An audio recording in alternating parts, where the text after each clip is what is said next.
Good morning everyone, good afternoon everyone.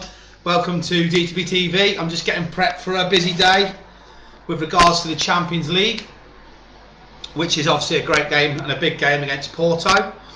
I'll be reading out a couple of columns out of today's Echo, but also a preview of today's match. Piece from John Aldridge as well, so I'll be on for quite a bit. So, I'd just like to say thank you to Jamie, who sent me these today. Very, very nice drink mats. So we are Liverpool, this means more to that one. Got a Champions mat here. If you spin it around, look, it's got all the trophies on it. Then we got a Sadio Mane one with the Egyptian king on the back. Then Thiago with Fabinho.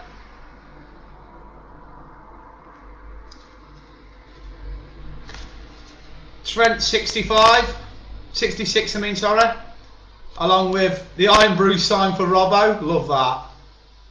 Says made from Gidders, Robbo, assisting you since 2017. Love that. Bobby Dazzler, Si Senor, and on the back you see him doing his famous celebration. Captain's Premium, Hendo, with him lifting the league straight after. Dutch sign for Virgil, with his favourite celebration on that. AB1 for Alisson Becker, and there's his headed goal against West Brom. Love that. And my favourite is Doubters to Believers with the man on the back, Klopp. So they're brilliant, and if you want some, Jamie's been putting them on the group that he's that he's basically got them for sale. So if you want to buy some off him, then feel free to do so. Rest in peace Roger Hunt. I've heard about that. I've just got in, so I've just heard about that now. Rest in peace to a legend. Right, what I'm going to do first is read out my first part of my preview. So here it is. FC Porto versus Liverpool. 8 o'clock kickoff tonight, the 28th of September 2021. Porto made a stubborn start to their UEFA Champions League campaign, securing a 0-0 draw against Atletico Madrid, where only 11 shots in total were registered, the lowest of all opening round games. The hosts will look to build upon that result here and transfer the form they've shown in their domestic campaign so far, winning 5 and drawing 2, scoring 7 goals in their last 2 league matches. The Estadio do Dragão will be in an electric mood after seeing the Dragons keep a clean sheet in their last 3 Champions League group stage home games. There'll be no better time to produce a defensive effort of that sort, and have given that Porto have only shut out opponents Liverpool once in 6 Champions League head-to-heads, never keeping a home clean sheet against the English Giants. Liverpool are sitting pretty atop the UEFA Champions League group and flying high in the Premier League as their undefeated season marches on, winning 6, drawing 2, although you wouldn't think that with some of our fans. The thrilling 3-3 draw with Brentford last time out showed their defensive vulnerabilities from last season aren't all resolved, but also saw the Reds score 3 goals for the 5th successive match. Now I'd like to look at the positives. That's the 5th game in a row we scored 3 goals. The visitors have enjoyed recent travels around Europe, not losing away in the Champions League group stages since September 2019, winning 4 and drawing 1, with 3 of those victories coming to 0. Manager Jurgen Klopp is taking a particular liking to Porto, as against no other team has his side won the Champions League games 3 and scored more goals against 11 since the German took over. Players to watch are Porto's Luis Diaz has directly been involved in 38% of domestic goals this term, 5 goals, 1 assist, with Sadio Mane's 4 goals against Porto. It's a joint most any Liverpool player has scored against an opponent in the Champions League. A hot start, Liverpool have faced Porto on more occasions without losing, winning 5, drawing 8. Than any other side across all Europe's competitions. Guaranteed to not play are Marquinhos and Member, and Pepe's questionable. He's 38 years old, so I'd rather Pepe play at centre-back. Will not play for Liverpool, Harvey Elliott and Thiago.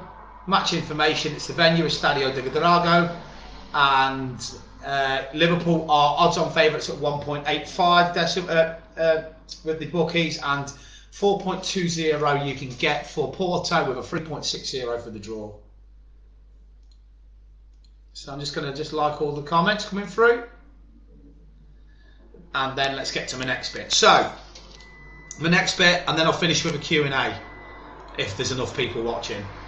So, let's just concentrate on Porto first. And it says here, today's paper, familiar port in storm. So this is the headline today in today's Echo. Familiar port in storm. Alright. And it goes on to say, by Liverpool chief writer Ian Doyle, we always read out, Liverpool will be back on familiar ground when they step out of the Estadio de Dragão this evening.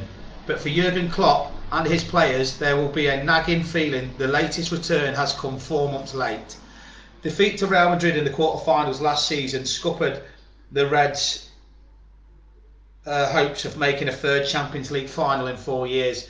Instead, watching from home as Chelsea ousted Manchester City in the final held at Porto's home stadium.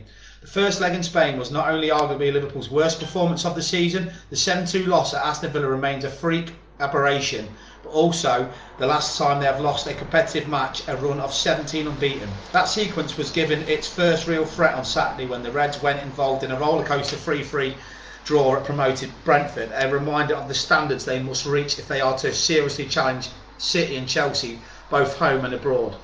The narrow 3-2 win over AC Milan in their opening game a fortnight ago gave Liverpool a solid foundation in which it is likely to in a difficult group. Porto earning a memorable goalless draw at Atletico Madrid. Klopp rotated his centre-backs that evening with £36 million summer signing Konate given a debut alongside Joe Gomez, who was making his first start since November. Virgil van Dijk's Chester-in encounter up against Brentford's livewire Ivan Toney underlined the talismanic defender is not yet quite up to the level as he continues to search for match sharpness after his own lengthy absence. The Dutchman then could be primed for another start on the bench with Sunday's blockbuster against Manchester City on the horizon.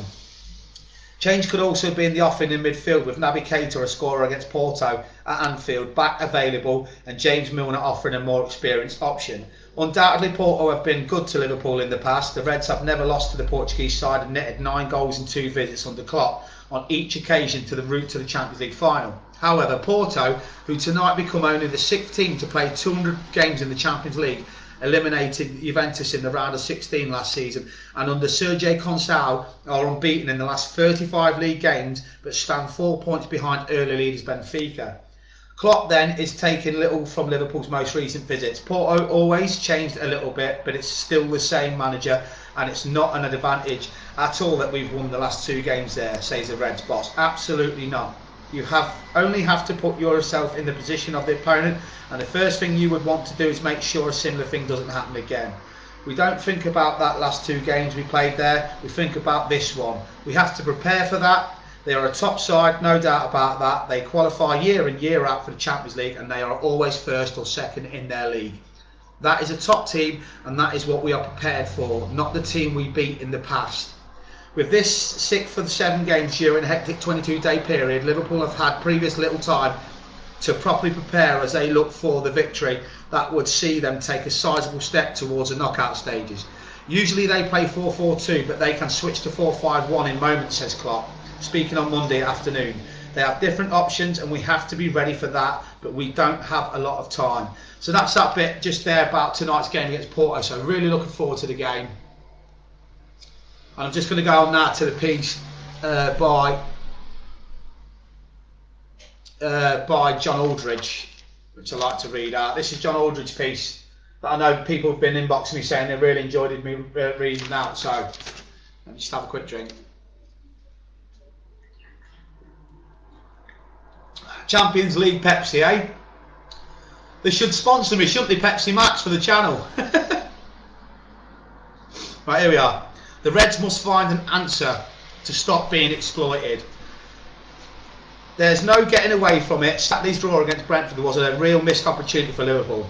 We did enough to win the game from an attacking sense, but from a defensive point of view, I've never seen us struggle too much since the last time we lost to Villa 7-2.